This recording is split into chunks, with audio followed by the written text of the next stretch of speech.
ons is vandag in Handelinge 9 nog steeds, en ons gaan in die laaste gedeelte van Handelinge 9 wees, en dan gaan ons oorgaan na Handelinge 10 toe.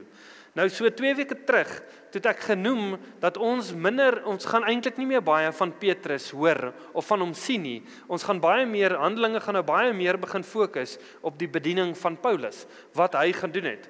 Maar in hierdie gedeelte sien ons het laasweek gesien waar Paulus uitgegaan het, of waar hy Jesus ontmoet het op Damaskus, en hy het toe in die woestyn ingegaan, nadat hy tot bekering gekom het, en hy daar tyd gespandeer, en toe is hy Jerusalem toe, en van Jerusalem af het hulle om Tarsus toe gestuur. En nou bevind ons onsself weer by Petrus, en ons gaan kortliks kyk na Petrus. Maar hoekom kyk ons na Petrus? Dit is vir my baie interessant, dat Lukas, wat Handelinge ook geskryf het, nou ewe skielik ons fokus na Petrus toe skuif. Maar ons sal sien dat Petrus oral gegaan het in hierdie gedeelte en die kerk gaan besoek het, die gelowiges gaan besoek het, want as gevolg van Paulus, wat hulle in Jerusalem vervolg het, het die kerk in alle rigtings gespat. So nou is Petrus besig om oralste na die mense toe te gaan en hulle aan te hou leer en te bemoedig. Nou ons het gehoor dat Jesus vir Paulus 'n spesifieke opdrag gee, dat hy gaan uit moet gaan om die evangelie te verkondig aan die heidene, aan konings en aan die mede-Jode. Maar daai selfde opdrag was eintlik gegee aan die disippels in Matteus 28, wat hy sê, gaan uit en maak disippels van alle nasies en doop hulle in die naam van die Vader, die Seun en die Heilige Gees. So daai opdrag is gegee aan die disippels, maar tot dusver het hulle net dit verkondig aan ander Jode of Joodgenote. Hulle het nog nie uitgegaan in die nasies in nie. So Paulus was nie die eerste disipel wat gegaan het om die evangelie te gaan verkondig aan die heidene nie. Petrus was. Ons gaan nou in hierdie gedeelte sien hoe Petrus, wat die leier van die kerk, vroeë kerk was, vir die eerste keer uitgaan om die evangelie te deel met 'n heiden gesin. Nou voordat ons daar kom, gaan ons 2 gedeeltes net bietjie na kyk, hoe Petrus sy pad gestap het. So lees saam met my in Handelinge 9 vers 32. En onderwyl Petrus oral rondgegaan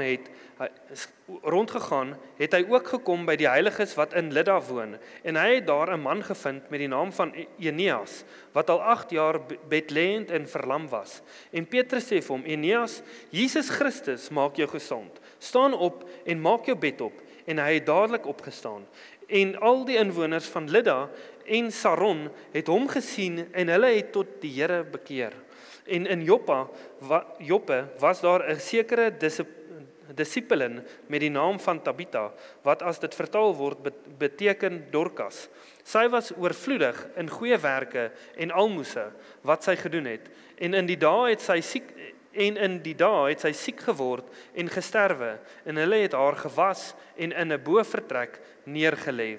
En omdat Lydda naby Joppe was en die disippels gehoor het dat Petrus daar was, het hulle 2 manne na hom gestuur wat hom moes smeek dat hy sonder uitstel na hulle moet oorkom. En Petrus het opgestaan en saam met hulle gegaan, en toe hy daar kom, bring hulle hom in die bovertrek, en al die weduwees kom by hom staan en ween en wys hom die onder- en boklere wat Dorcas alles gemaak het toe sy nog by hulle was. En Petrus het almal buitentoe gestuur en neergekniel en gebid, en hy het hom na die liggaam gedraai en gesê, Tabitha, staan op, en sy het haar oë oopgemaak, en toe sy Petrus sien, het sy regop gesit, en hy gee haar sy hand, en laat haar opstaan.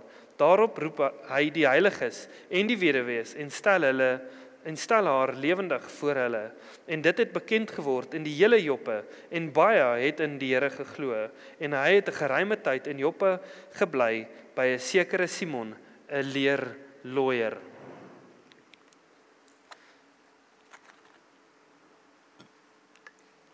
So ons sien hierso hoe Petrus uitgaan en die gelowiges gaan besoek.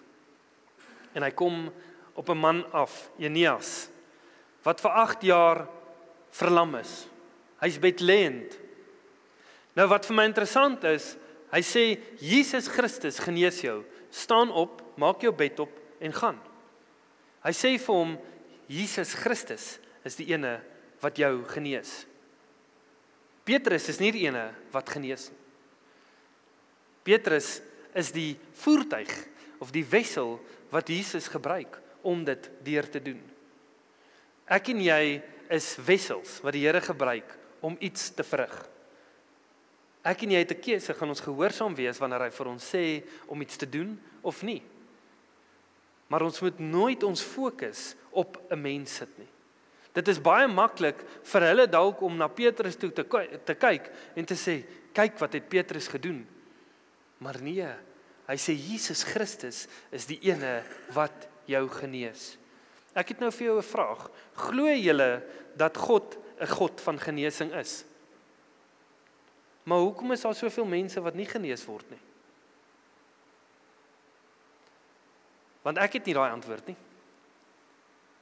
Maar dit verander nie die feit dat God 'n God van genesing is nie.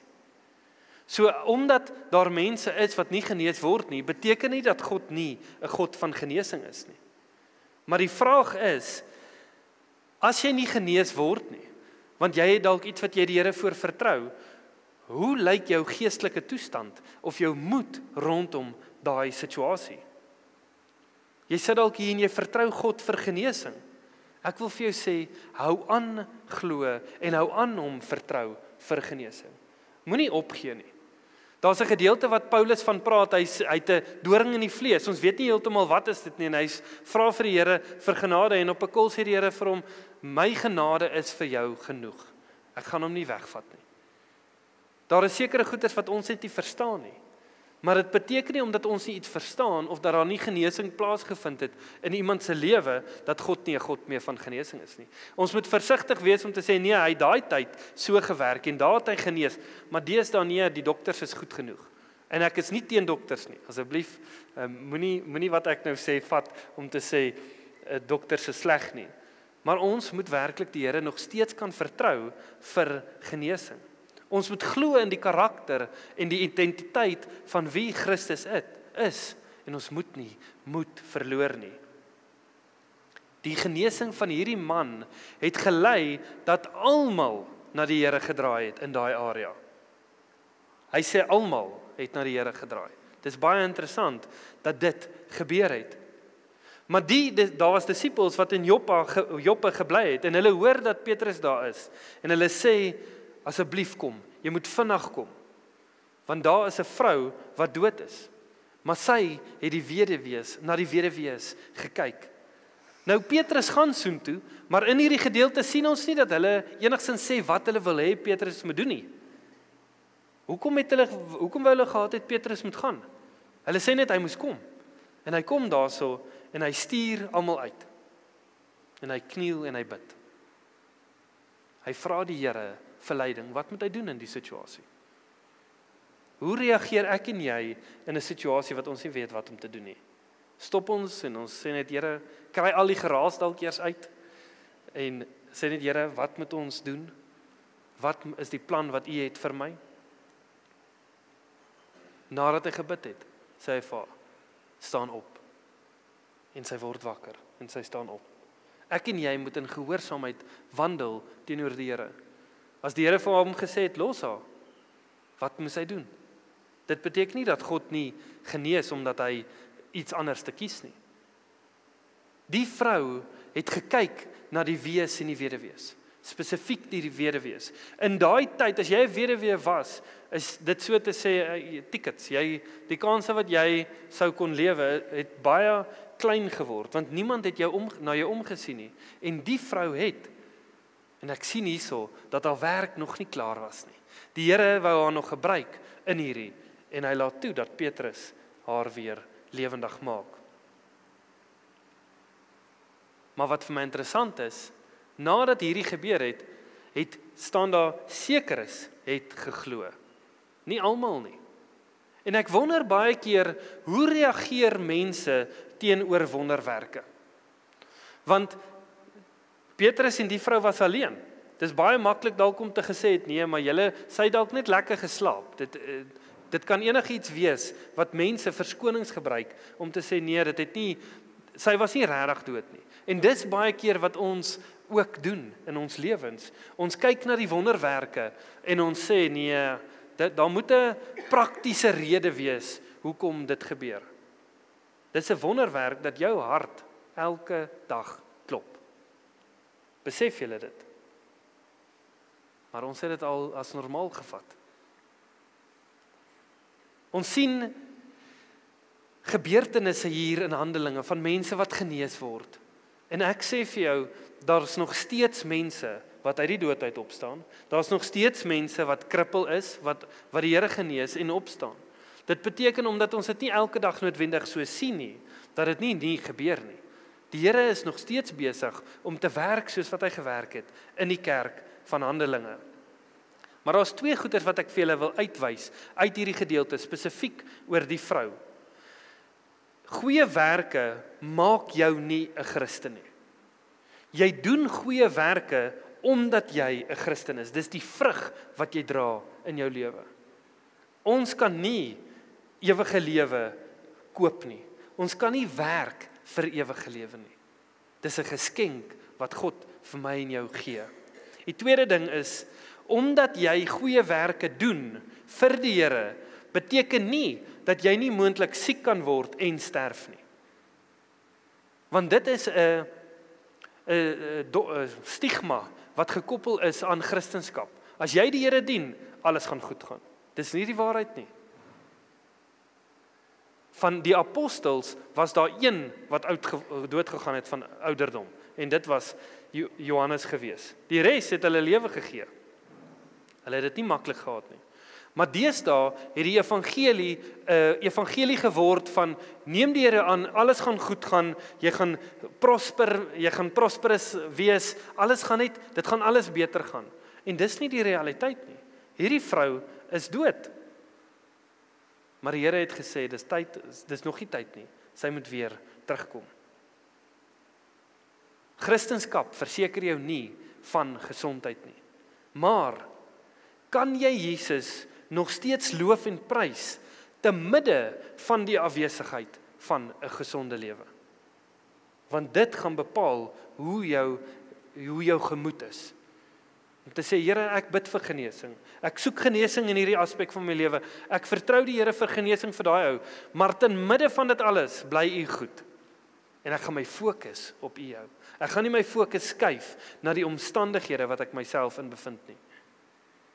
Toe Job die Here vra, hy heeltyd in die hele storie van Job sê, ek wil net voor God kom. Ek wil net hoor, hoekom laat hy my hierdie deurgaan? En aan die einde van Job, toe God na hom kom, het God nie een keer vir hom die rede gegee hoekom hy hier is nie. Hy vra van, waar was jy toe ek die aarde gemaak het? En Job besef, God is baie groter as wat ek is. Ons moet vashou aan die karakter van wie God is, maar ons moet nie toelaat dat as dit nie plaasvind soos wat ons wil hê dit moet plaasvind, dat God nie meer is wie hy sê hy is nie. God is dieselfde gister, vandag en môre. Dit herinner my aan die 3 manne wat voor Nebukadneser verskyn het, Sadrag, Mesach en Abednego, wat voor Nebukadneser verskyn het. En hy sê vir hulle kniel, en hulle sê ons gaan nie. En hy sê, dan gaan ek julle in die oond gooi. En hulle sê, God kan ons beskerm van dit, maar al doen hy nie, gaan ons nog steeds nie buig nie. God kan, maar al doen hy nie, is dit oké? Want God bly God, en ek is nie God nie.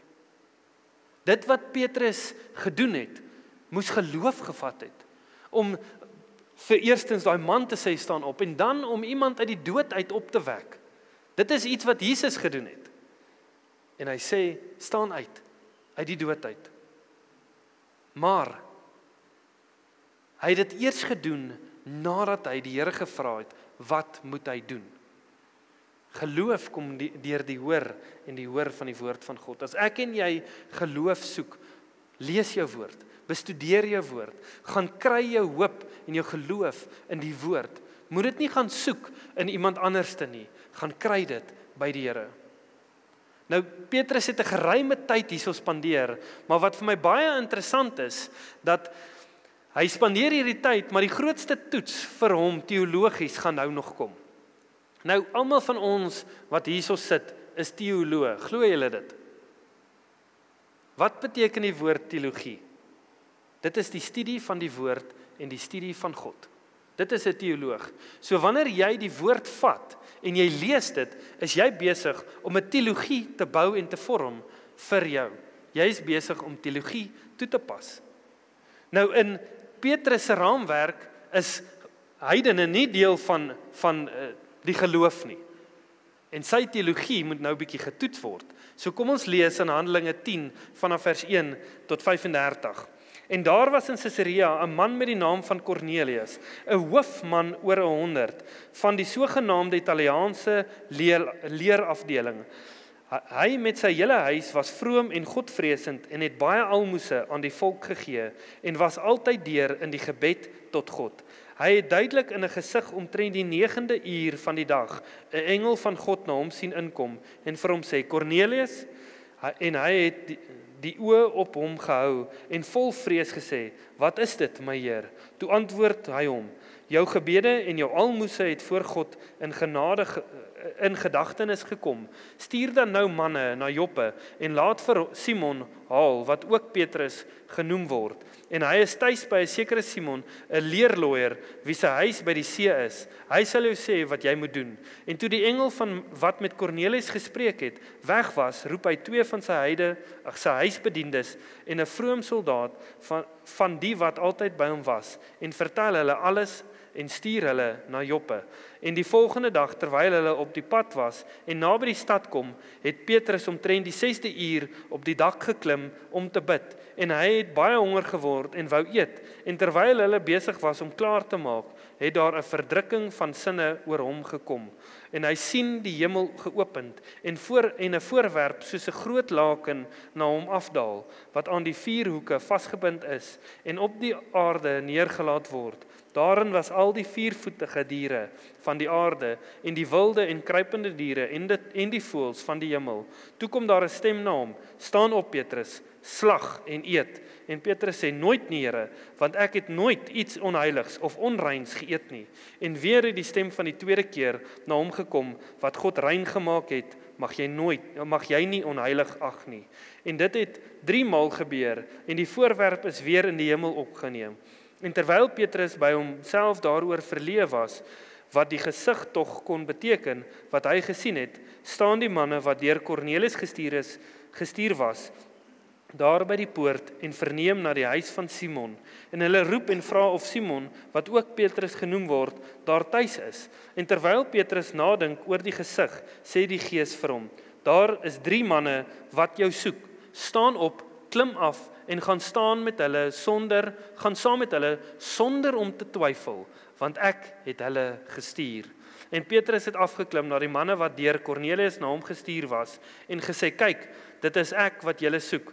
Wat is die rede waarom julle hier is? En hulle sê, Cornelius, 'n hoofman oor 100, 'n regverdige en godvreesende man, wat 'n goeie naam het by die hele Joodse nasie, het 'n goddelike openbaring ontvang deur die heilige engel, om u te laat haal na sy huis, om te hoor wat u sal sê. En hy het hulle binnengenooi en geherberg, en die volgende dag het Petrus saam met hulle afgereis, en enkele van die broeders uit Joppe het met hom saamgegaan.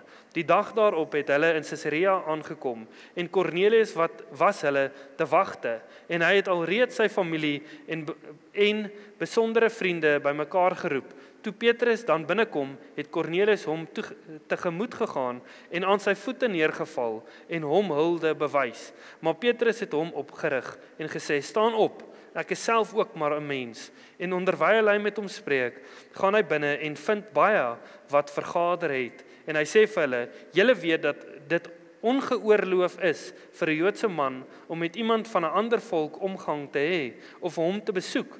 Maar God het my getoon dat ek geen mens onheilig of onrein mag noem nie. Daarom het ek, toe ek gehaal is, gekom sonder om te spreek. Ek vra dan om watter rede julle my laat haal het. En Cornelius sê, 4 dae gelede was ek besig om te vas tot op hierdie uur, en die 9de uur het ek in my huis gebid, en met een staan daar 'n man voor my in 'n blink kleed, en sê, Kornelius, jou gebed is verhoor, en jou almoses is voor God in herinnering gebring. Stuur dan na Joppe, en laat Simon haal, wat ook Petrus genoem word. Hy vertoef in die huis van Simon, 'n leerlooier, by die see. As hy kom, sal hy met jou spreek. Ek het toe op die daad na u gestuur, en u het goed gedoen om te kom. Ons is dan nou almal voor die aangesig van God aanwesig, om alles te hoor wat deur God aan u geopenbaar is. En Petrus het sy mond geopen en gesê, ek sien waarlik dat God geen aannemer van die persoon is nie, maar dat in elke nasie die een wat hom vrees en geregtigheid doen, hom welgevallig is. Wie van julle hier het al die afgelope week iets niets geleer? 2 mense, ja, daar is daarom 'n paar, okay, en die res nog nie ietsie geleer nie. Ek hoop ons leer elke dag iets nuuts, en ek hoop ons hou aan groei en ontwikkel, want as ons stil staan, beweeg ons agteruit. As ons nie aanhou 'n begeerte het om vorentoe te beweeg nie, gaan ons agteruit beweeg. Nou, as ons iets leer, ons leer baie keer maklike dinge of moeilike goeters, maar ons moet tyd insit en dan leer jy ietsie. Maar dis baie makliker om 'n gewoonte aan te leer as wat dit is om 'n gewoonte af te leer. As jy iets begin doen het om dit te stop, as jy besef dis dalk nie reg nie, is dit baie moeiliker om dit te ontleer as wat dit was om dit aan te leer. Nou Petrus het van jongs af 'n sekere denkwyse aangeleer. Hy het 'n sekere manier gedink, en dit is moeilik om so 'n denkwyse te verander. Maar Petrus word gekonfronteer met die waarheid, en hy moet nou sê, luister, gaan ek aanhou soos wat ek groot geword het in hierdie denkwyse, of gaan ek kies om my denkwyse te verander, ongeag wat ek van dink of van hou? Elkeen van ons het vooropgestelde idees van hoe ons dinge doen, maar die dag as jy tot redding kom, dan moet alles stop in die sin van wat jy mee besig is, en jy moet begin ontleed om te sê, is hierdie welgevallig vir God of nie? Is daar goed wat ek moet verander in my lewe? Petrus is geleer dat daar 'n groot skeiding is tussen heilig en onheilig. Daar's 'n skeiding wat van diere af tot by mense was. Daar was mense wat onheilig is, en ons meng nie met hulle nie. Hulle is gewoon en onheilig. Ek mag nie eers in hulle huis ingaan nie. Dis wat hy vir Kornelius sê. Maar die Gees sê vir hom, moet niks betwyfel nie, gaan saam met hierdie manne. En hy moet gehoorsaam wees. Alles van hom wat in hom is, kop teen hierdie en te sê, luister, ek is groot gemaak, ons gaan nie eers hier in nie. Maar nou moet ek kies, is ek gehoorsaam teenoor God, of gaan ek my tradisies, my gewoontes, dit wat ek weet, aankleef en hier aan vashou. Nou kom ons kyk gou net eers na wie was Kornelius. Kornelius was 'n hoofman oor 100 gewees. Hy was 'n man wat vroom was, 'n man wat almoses gegee het vir ander mense, 'n man wat God gevrees het. En hy het altyd gebid. Dis baie interessant, dit sê, hy het altyd gebid. Maar hierdie keer, toe hy bid, toe gebeur daar ietsie, wat nog nooit voorheen gebeur het nie. Daar verskyn iemand aan hom, en hy sê, doen dit en dit. Toe die engel aan hom verskyn, toe is hy bang. Maar, hy het gevrees, laat ek eerder sê vrees, nie bang nie. Hy het gevrees, maar hy was gehoorsaam gewees. Ek wil vir jou sê, as die Here vir jou ietsie sê om te doen, moet nie tyd mors om tyd te vat om dit nie te doen nie. Jy gaan jou vingers brand, want baie maklik om twyfel dan in. Ek en jy moet nie twyfel as die Here vir ons sê om iets te doen nie. God sê vir Abraham wag 20 jaar, as ek dit nie mis het nie, voordat hy vir Isak gekry het. En toe hy Isak gekry het, sê God vir hom, vat hom en gaan offer hom. Die skrif sê, vroeg daai môre het hy opgestaan en Isak gevat. Hy het nie verder gevra nie. Hy het gedoen wat God vir hom gesê het om te doen. Kornelius het na God gebid. Hy het God gevrees en hy het 'n lewe gelei wat ander help. Maar hy het nie die weg geken om 'n verhouding met God te kon hê nie. Hy moes eers die evangelie hoor sodat hy 'n verhouding kon gehad het met God. Petrus moes hom die weg wys. Daar is een weg na die Vader en dit is deur Jesus Christus, sy seun. Daar is geen ander weg nie. En dit is my en jou werk om daai weg vir mense te wys. Wat baie interessant is Petrus het Jesus 3 keer verloon. Jesus het hom 3 keer herstel en hierdie laken het 3 keer uit die hemel uit neergedaal vir Petrus. 2 keer het God met hom gepraat en 3 keer het hierdie laken gesak uit die hemel uit. Petrus het seker goed in hom ingebou en gesê, dis hoe dit werk en ek gaan nie dit sommer verander nie. Maar nou sê Jesus vir hom, jy moet nou verander. Want ek het julle 'n opdrag in Matteus 28 gegee. Gaan en maak disippels van alle nasies. Moenie wat ek rein ag, jy onrein ag nie. Daar's 'n interessante stelling wat God maak, of Jesus maak in Johannes 16 vers 1 tot 11, wat hy sê, ek kan nie nou vir julle alles sê wat moet gebeur nie, maar die Heilige Gees sal dit aan julle openbaar. En die Heilige Gees sê hierso vir Petrus, moenie betwyfel waantoe ek julle stuur nie, gaan doen wat ek julle gesê het om te doen. Hierdie gedeelte moet ons nie vat om te sê wat ons mag en nie mag eet nie. Hierdie gedeelte gaan primêrliks oor dat God gesterf het vir die Jode en die heidene. God het vir almal gesterf. Maar Petrus het nie verstaan wat dit beteken nie, totdat hy ingestap het by Kornelius. En toe verstaan hy wat hierdie beeld beteken. Toe hy daar aankom, toe val Kornelius voor sy voete neer. En wat doen Petrus? Hy sê, staan op, ek is net 'n mens. Nou daar is 'n bronsstandbeeld van Petrus in Rome. En ek wil net vir julle 'n prentjie wys van hoe Petrus se voet al lyk na baie jare. So die mense kom daar aan, dan soen hulle, dit het begin by sy groot toon. Dan soen hulle sy voet. Dis 'n bronsstandbeeld wat nie eers meer soos 'n voet lyk nie, soos wat mense daai voet besoen het. Maar Petrus sê so, asseblief staan op, ek is net 'n mens. Maar wat het daar gebeur? Hulle het begin om Petrus te verafgod. Ons moet versigtig wees om 'n mens nie hoër te begin ag as God nie. Ek het hier neergeskryf, moet nie te hoog dink van 'n mens nie, maar jy kan nooit te hoog dink van God nie. Ek en jy kan altyd hoër en hoër van God dink, hoe heilig hy is, hoe goed hy is, hoe getrou hy is in ons lewens. Ons moet ons fokus hou. Ek en jy moet versigtig wees om 'n mens onheilig of onrein te verklaar. God sê hierso, geen mens wat ek rein gemaak het, moet jy nie onrein maak nie. Die evangelie is vir almal. Petrus moes hier besef dat sy groot word, sy denkwyse moet nou verander. Dit wat God sê reg is wat reg is, nie wat ek en jy dink reg is nie. Hy sê vir Kornelius, ek sou nooit in jou huis ingekom het nie, maar God sê ek moet, so dan gaan ek dit doen. Ek wil afsluit met hierdie laaste gedeelte, hoe Petrus hulle antwoord, want dit is vir my die belangrikste gedeelte in hierdie hele gedeelte, vers 34 tot 35, lees saam met my.